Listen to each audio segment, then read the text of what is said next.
누가복음 15장 또 다른 탕자 이야기가 누가복음 15장 후반부 25절에서 32절 마지막 절까지 나옵니다.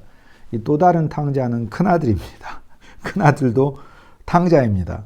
큰아들도 아버지의 목적과 아버지의 뜻에 부합하지 않기 때문에 하나님이 원하신 길 바깥에 있기 때문에 탕자인 것이죠. 25절에 보면 이제 맏아들의 이야기가 누가복음 15장 25절에 비로소 등장하는데, 이 맏아들이 밭에 있다가 돌아와 집에 가까이 왔을 때 풍류와 춤추는 소리를 듣고, 15장 후반부에 이 맏아들이 와서 이제 막 화를 내지 않습니까? 나는 아버지를 섬겨왔고 아버지의 명령에 어김도 없는데 아버지는 내게 도대체 내 벗으로 무엇을 주신 적이 있습니까? 그때 아버지가 이렇게 이야기를 하죠. 너는 나와 함께 있으니 내 것이 네 것이 아니냐.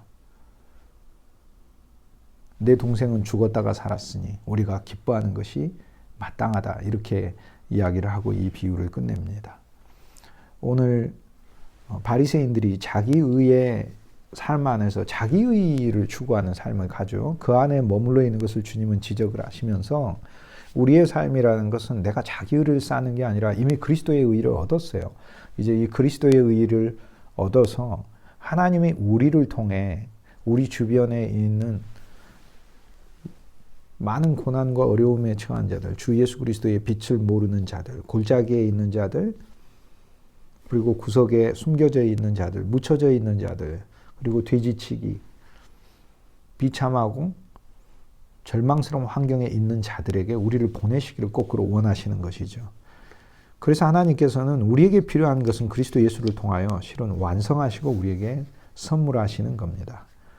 우리는 이 믿음을 통하여 이 놀라운 일들을 체험해 가는 것이죠. 이 맏아들은 밭에 있다가 돌아오는데, 밭에 있다가 돌아온다는 이야기가 뭐겠어요? 자기 노력의 종교, 자기 율법의 사람인 것이죠. 심판과 정죄의 눈을 가진 종교적인 사람이에요. 그래서 그의 눈에는 탕자가 용서받는 것을 이해할 수 없고, 탕자의 죄가 거저 삶에 사해지는 것도 이해할 수가 없어요. 탕자는 죄 용서함을 받기 위해 무언가 더 필요하다고 보는 거예요. 탕자로부터. 그는 이 잔치에 함께 기뻐할 수가 없습니다. 그는 자기의, 자기 스스로, 노력으로 믿는 자의 전형으로 등장합니다. 주님은 바로 이런 자가 회개해야 되는 것이다, 이렇게 얘기를 해요. 고린도전서 2장에 나오는 말씀으로 하자면 그는 영에 속한 사람이 아니라 자기 자신, 혼에 속한 자다, 이렇게 얘기를 합니다. 자기 자신이에요. 육에 속한 자라고 이야기하는데, 원어는 육에 속한 자, 사르키코스가 아니고 프시키코스, 프시키, 숫게, 프시키코스라고 부릅니다. 혼에 속한 자예요. 자기 자신에 속한 자다, 이 말이에요. 그것이 사역이 됐든 삶이 됐든 어떤 것이든, 심지어는 선행을 행해도 자기 자신이 중심이 돼서 자기 밭을 가는 일이 되었을 땐 그것은 맏아들에 속한 것이다, 이렇게 이야기할 수 있습니다. 이 이유로 주님은 우리가 무엇을 회개해야 되는지, 우리 안에 어떤 부분들이 있는지를 가르쳐주고 있어요. 역으로 우리에게 결핍되어 있는 이 항목들을 지적하시면서 주님은 이 반대로 우리가 이 항목들을 누려야 한다는 사실을 이야기를 합니다. 맏아들이 밭에 있다가 돌아왔을 때 풍류와 춤추는 소리를 듣잖아요. 노래 소리를 듣고, 쉽게 해서 하나님을 믿고 찬양하는 이 마음이 빈약해진 거예요. 여러분, 우리가 마음에 율법이 가득하면 남을 정죄하는 시각밖에 안 보이는 거고 내 가슴에 찬송이 없어요. 그래서 사실 우리가 살면서 늘 주님을 찬송하는 찬양을 잃어버리지 않아야 합니다. 그런데 찬양을 하면서 또 다른 사람을 정죄하고 비판하는 것이 우리 속에 뿌리 내리지 않게 하는 것이 참으로 좋습니다. 하나님은 우리 인간 삶의 모든 만사를 주관하시기 때문에 그분이 판단하시고 그분이 반드시 심판하시는 부분이 있어요. 우린 그리스도 일로 부르심을 받았기 때문에 풍류, 그리고 춤추는 소리, 이런 이야기들을 들을 때 먼 자가 아니라 늘 함께 참여하고 주님의 찬양 안에 늘 있는 자가 돼야 되겠죠. 여기에 춤추는 소리를 들었다, 이렇게 이야기를 하는데, 그 춤추는 소리라는 단어가 원어로 코로스입니다. 오르스죠. 코로스. 나중에 유로 쓰는 코러스. 합창. 네, 바로 그 단어입니다. 코로스. 헬라어 단어인데요. 코로스. 함께 어울려서 둥글게 연합되어 움직이는 무용을 코러스라고 해요. 그래서 여기서 춤추는 소리 이렇게 얘기할 땐 각자 자기가 추고 싶은 대로 마음대로 추는 게 아니라 모두가 함께 군무라고 하죠. 단결된, 단합된 기뻐하는 움직임을 이야기를 합니다. 그래서 앞에 찬양은 우리의 마음을 하나님께 드리는 거고 또 모두가 하나가 되어 자기의 몸을 움직이는 것. 이건 섬김과 봉사죠. 그것도 춤입니다. 일종의. 이것을 듣고 기뻐하지 않는다라는 것이죠. 한 종을 불러서 그래서 물어봐요. 여기서 한 종에 이게 무슨 일입니까? 이렇게 물어봐요. 노예를 불러가지고. 그러자 그 종이 가르쳐줘요. 그 종이 바로 그동안의 경위를 설명해 줍니다. 당신의 동생이 돌아왔어요. 근데 아버지가 건강하게 그를 맞아들이게 돼서 너무 기뻐가지고 송아지를 잡았어요. 이렇게 하니까 이제 그가 노하여서 들어가고자 아니하거나 이렇게 나와 있죠. 여러분 근데 이게 방금 제가 말씀드린 게 누가복음 15장에 27절, 28절에 나와 있는 이 부분인데 누가복음 처음 시작할 때 예수님이 세리와 죄인들, 세리와 창기들과 함께 앉아 있는데 바리새인과 서기관들이 누가복음 15장 2절 처음 시작할 때 뭐라고 해요? 수군거리고 불평하고 예수를 흉보며 말하였어요. 그러니까 그 이야기가 그대로 후반부에 등장해요. 쉽게 얘기해서 뒷부분에 우리가 또 한 번 하나님의 복음과 율법 안에서 탕자가 될 수 있음을 가르쳐줘요. 어떤 탕자예요? 그리스도 예수의 구속을 모르는 거. 세상에만 도취된 게 탕자가 아니라 하나님은 율법으로만 우리를 부르신 게 아니고요. 율법에서 우리를 구출시키셔서 그리스도의 은혜와 생명 안으로, 세법 안으로 우리를 오게 하셨어요. 이게 주 예수님이 오신 거예요. 우리가 착각한 건 성경을 그냥 읽으면서 우리가 하나님도 알게 되고 계명도 알게 되니까 하나님을 내가 믿고 하나님의 계명을 내가 지키는 삶을 기독교 신앙으로 착각하고 있어요. 웨슬레 설교의 제1번처럼 그런 믿음은 우리를 구원에 이르게 하는 믿음이 아닙니다. 그건 유대인의 믿음입니다. 하나님은 그 아들 그리스도 예수를 보내셔서 우리를 율법으로부터도 또 자기 노력으로부터도 구출을 하시는 거예요. 그래서 이 종이 그대로 설명을 해주는데 누가복음 15장 전체 구조가 이러죠. 예수님이 세리와 창기와 함께 앉아서 하나님의 새 예루살렘을 짓고 있는 것을 보고 바리새인과 서기관들은 그리스도 예수를 통하여 지어지는 것에 그 비밀도 모르고 관심도 없으니까 그러나 자기들은 하나님의 율법과 계명을 안다 이거예요. 그러니까 자기 의로 하나님께 다가가는 그 길을 가진 사람들이 예수님을 보고 분노하고 있잖아요. 예수님의 잔치를 보고. 그런데 이것을 보고 예수님이 말씀해 주면서 뭐라고 얘기해요?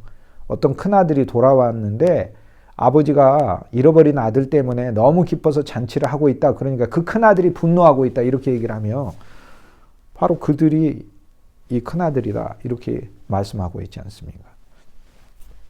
그러면 여기 큰아들이 어떤 한 종을 불러 가로되 이 상황 설명해봐 라고 명령하는 그 종이 누굴까요? 예수 그리스도죠. 예수님은요, 바리새인과 서기관의 눈에는 노예로밖에 안 보여요. 무시받는 존재로밖에 안 보여요. 하나님의 거룩한 그리스도로도 인정하지 않아요. 심지어는 자기들이 존경하는 랍비 정도로도 생각을 안 하고 있어요.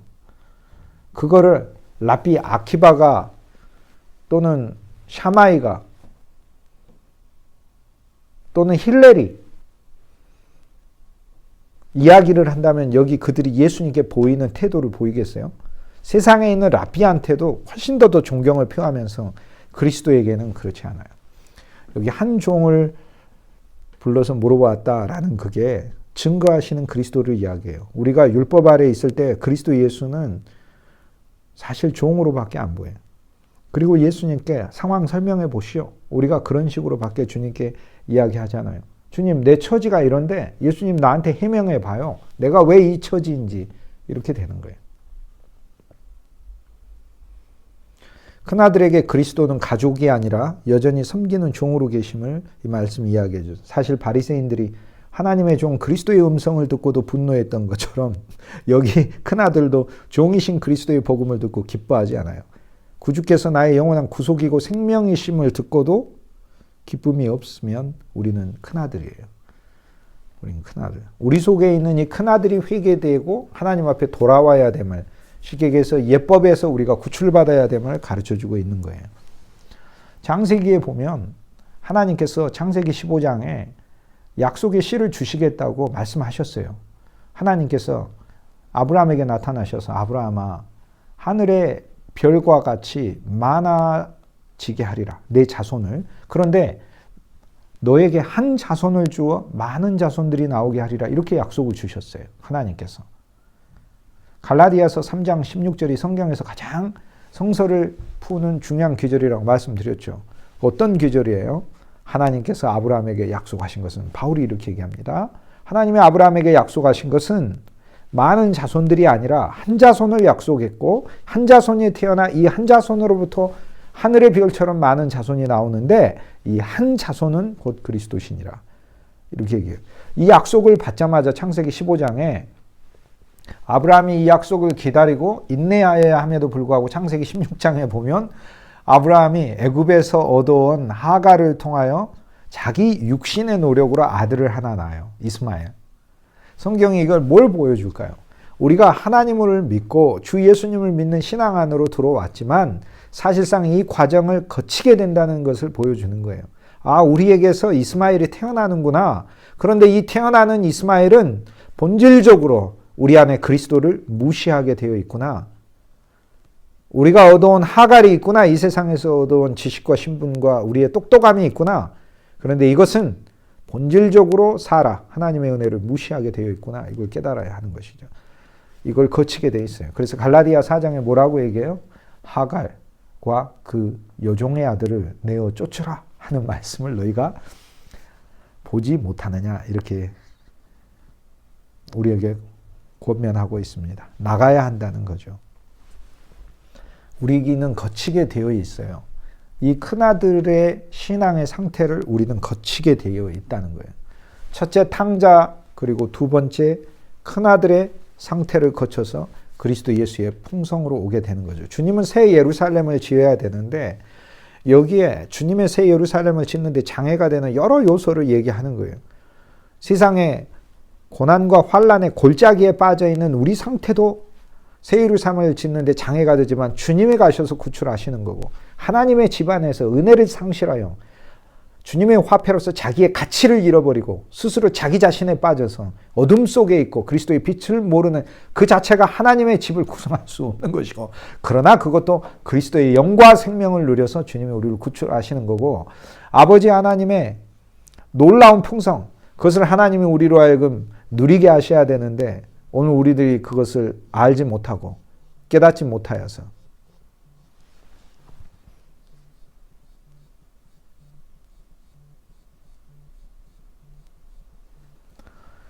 주 예수님께서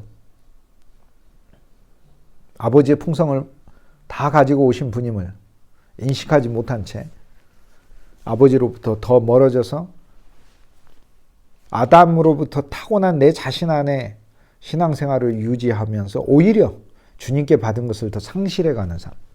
이것도 회개돼야 되는 것이고 이것도 새 예루살렘을 짓는데 장애가 되는 거죠. 또 하나 결정적인 장애는 뭐예요? 종교와 율법이죠. 자기 행위와 자기 노력, 자기 의의 삶인 것이죠. 그러나 그 과정을 거쳐야 되는 것을 보여주고 누가복음 15장은 결정적으로 우리의 종교성도 회개해야 함을 보여줘요. 이 큰아들은 이렇게 얘기하지 않습니까? 내가 지금까지 있으면서 아버지의 명을 어김이 없다 이렇게 얘기를 하는데 아버지의 명을 많이 어겼어요. 아버지의 명은 내 형제를 사랑하라는데 형제를 지금 사랑 안 하고 있잖아요. 자기가 무엇을 어기는지, 즉 율법의 본질을 모른다 이 이야기입니다. 큰아들의 자기 자신 안에서의 신앙은 여기 나오는 많은 풍성한 항목들을 못 누린다는 것을 보여줘요. 역으로 우리가 그리스도의 영과 생명 안에 들어갈 때 이 항목들을 누릴 수 있다. 이 이야기죠. 첫 번째, 큰아들은 풍류 소리를 못 누려요. 여기서 풍류라는 단어가 원어 헬라어로는 심포니아라는 단어거든요. 심포니아는 함께 아름다운 말과 소리를 낸다는 뜻인데 이걸 못 누리는 것이죠. 무슨 말씀입니까? 성경의 각 권이 우리에게 아름다운 오케스트라처럼 하나님의 말씀을 증거해요. 그런데 내 자신의 율법과 자기 노력으로 믿는 이들에게는 성경이 심포니처럼 들리지 않아요. 모든 말씀이 그리스도 예수를 계시하는 아름다운 교향악단의 이야기로 들리지 않고 거치는 말씀으로 들려요. 거치는 말씀. 물론 거치는 말씀으로 들리는 것은 내가 반드시 거쳐야 될 과정이기는 해요. 그런데 주님은 그 거침 속에서 넘어져서 내 인생이 끝내게끔 하나님의 말씀을 그렇게 목적해 두신 것이 아니다. 그 얘기입니다. 성경은 나한테 심포니인가 소음인가? 구절마다 그리스도가 발견되고 우리 안에 흐름이 있고 찬송이 나오는가? 그래서 풍류 소리를 못 누리는 큰아들의 신앙, 이 종교의 신앙을 회개해야 되는 거예요. 두 번째, 이 큰아들은 하나님의 용서를 못 누려요. 당자를 용서하신 하나님의 그 용서의 크기와 가슴이 끊어지는, 창자가 끊어지는 그 긍휼의 깊이를 알지를 못해요. 그리고 문제는 내가 하나님 명을 어겼냐 안 어겼냐, 자기 의로 아버지 앞에 다가가요. 자신의 의의를 내세웁니다. 그래서 하나님의 의의도 못 누리고 하나님의 용서도 못 누려요. 송아지 그리스도의 풍성을 몰라요. 잔치에 안 들어가잖아요. 그리스도 예수와 함께 먹고 마시는 것에 대한 이해가 없어요. 그리고는 뭐라고 이야기하냐면 나 친구들에게 아버지가 염소 새끼 하나라도 준 적이 있습니까? 이렇게 얘기하는데 염소 새끼는 그리스도 예수의 구속을 가리켜요. 구속도 잘 못 누려요. 왜? 자기 의에 있으니까. 밭에서 일하니까. 염소는 창세기 15장에 아브라함이 하나님께 5가지 제사를 드릴 때 암소와 암염소와 수양을 드리잖아요. 암염소예요. 속죄제. 그리고 창세기 37장에 보면은 요셉이 잡혀가거든요. 형제들은 요셉이 죽었다고 아버지 야곱에게 거짓을 고하죠. 그때 요셉이 죽었다는 거짓 증거를 만들어내기 위해 누구를 죽입니까? 염소를 죽이고 염소 피를 요셉의 옷에 묻혀서 가져오잖아요. 그 염소 피를 보고 형제들은 요셉을 죽인 그 죄가 덮어지는 것이거든요. 그래서 염소는 구속의 죄를 이야기를 하는 것이죠. 구속의 제물. 염소 새끼 하나라도 주어라고 이야기한 건 염소이신 그리스도를 못 누리는 사람을 가리켜요. 번제, 소제, 화목제는 고사하고 전혀 알지도 못해요. 속죄제이신 그리스도 예수도 못 누리고 사는 신앙생활이에요.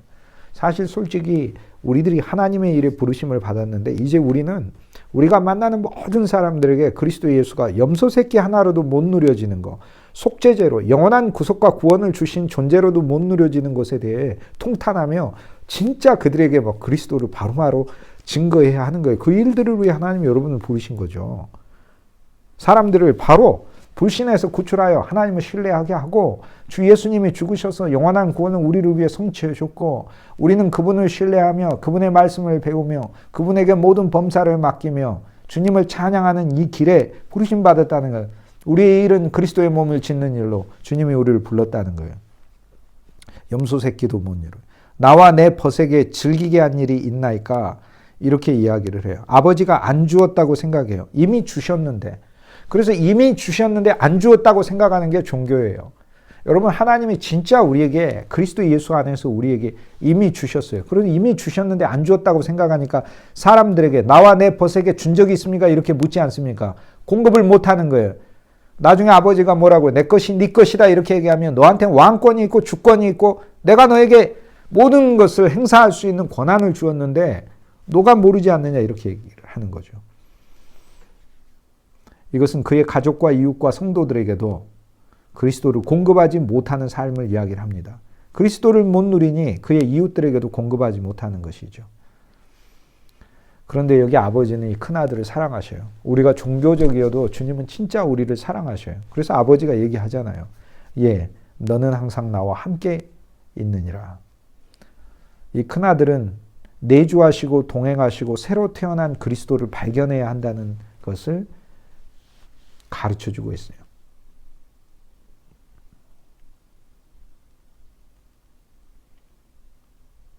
큰아들에게 와서 종이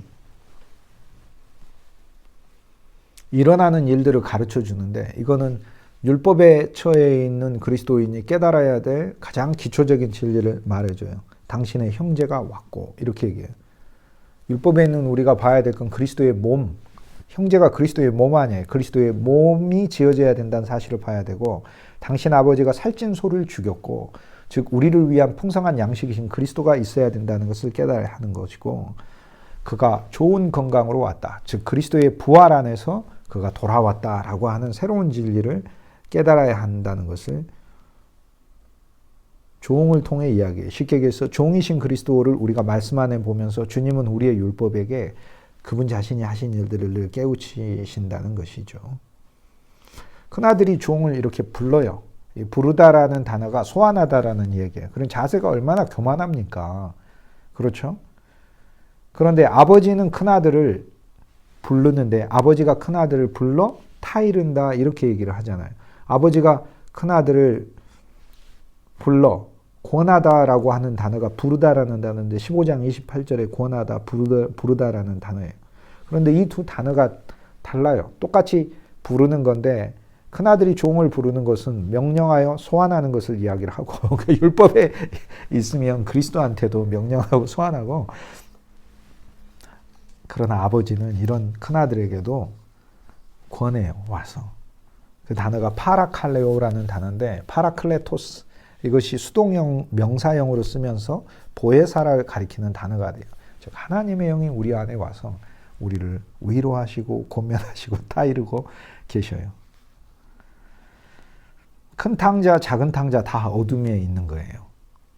세상의 어둠, 종교의 어둠에 있어요. 그러나 하나님의 영이 그들의 마음에 빛을 비추고 쓸고 있습니다. 그래서 이 모든 것들을 다 누리라고 이야기합니다. 큰아들에게 내 것이 다 내 것이다 이렇게 얘기를 해요. 하나님의 율법과 말씀 안에 있는 모든 항목들, 여러분 구약에 있는 어떤 항목이든지 율법의 항목으로 그리스도와 별개의 항목이 아니라 그리스도의 항목들이고 그것이 예배이든 율법이든 제사이든 성전이든 아니면 구약의 모든 하나님의 사람들이든 다 그리스도의 항목이고 우리의 항목인 것이죠. 우리 보고 누리라고 하는 것이죠. 그리고 하나님 아버지 안에 있는 모든 항목들이 거룩과 온전과 의와 지혜와 그분의 풍성과 빛과 그분의 생명과 만복이 우리 것이죠. 하나님이 우리에게 공유하라고 주고 계십니다. 여기 큰아들은 바리새인뿐만이 아니에요. 예수님 제자들도 바로 이 큰아들 종교에 빠져 있는 자들이고 우리들이고 유대인이고 이 큰아들 중에서 주님을 찾아오게 되는 자들이 너무나 많아요. 니고데모, 아리마대 요셉 그리고 바리새파 중에서 가장 열심히 있었던 이 큰아들에 속해서 작은아들 그리스도인들을 핍박하고 다녔던 바울이 그리스도인을 향하여 분노했던 바울이 주 예수님의 권면하심에 의해서 왕국잔치로 들어오게 되고 송아지신 그리스도를 먹고 마셔서 한 명의 양을 찾아서 이방의 골짜기 3차 전도여행을 하면서 곳곳을 다니는 주님의 사도의 삶을 보이게 됩니다. 오늘 우리들 안에 정리되어야 될 요소들을 하나님 보여주셨어요. 저는 누가복음 15장을 보면서 내 안에 총체적인 이 회개란 단순히 나의 깨달음으로 이루어지는 것이 아니라는 것을 주님이 가르쳐주고 모든 것을 새롭게 하시는 그분의 생명이 역사했으면 좋겠어요. 이 강의를 들으시는 선택받은 하나님의 귀한 우리 사역자분들도 또 여러분들도 여러분의 위치에 있어서 주님이 이렇게 놀라운 존재로 얻으셨기 때문에 사용하실 것입니다. 무엇보다도 주님이 이렇게 찾아서 우리를 활용하시겠다고 약속하시니까 얼마나 기쁘고 감사한지 모르겠어요. 여기에서 결코 실은 분노하는 자가 있잖아요. 바리새인과 서기관이 분노하고, 여기 보면 아버지도 그리스도도 분노하지 않아요. 여러분, 연약하고 부족한 부분이 있지만 우리를 향해서 이처럼 자비롭고 긍휼의 마음으로 찾아오시는 주 예수님을 우리가 보았으면 좋겠고, 이런 증거자들이 되었으면 좋겠습니다.